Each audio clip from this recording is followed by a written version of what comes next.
valid scores, par exemple.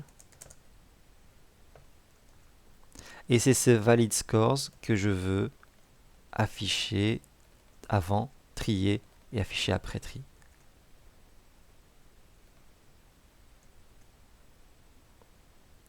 Et voilà, j'ai trié les scores valides. Mais évidemment, là, je n'ai plus qu'un tableau de 3 éléments, mais rien ne m'empêche de le remettre ces scores-là dans le tableau initial score, trier, ou bien d'agrandir ce tableau valid score en utilisant copy-off ou autre chose. Voilà un petit peu pour le tri. Donc dans cette classe arrays, il y a pas mal de méthodes utiles.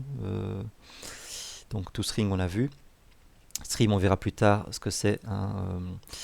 Et puis splitirator qui permet de casser un tableau en partie sur un séparateur en particulier. Voilà. Ok, c'est tout pour les tableaux. S'il y a peut-être encore des choses dont je voulais parler, c'est comment on manipuler les tableaux avec les objets. Et on verra ça avec par exemple les animaux. On pourrait éventuellement faire un zoo, c'est-à-dire plusieurs animaux dans un zoo. On aurait donc une classe zoo qui aurait... Elle n'est pas là? Elle n'est pas là, où est-ce que je l'ai mise? Une classe zoo qui aurait donc le nom du zoo et puis un tableau d'animaux. Et on voudrait pouvoir ajouter des animaux, retirer des animaux, rechercher des animaux dans ce tableau, et ainsi de suite. Voilà.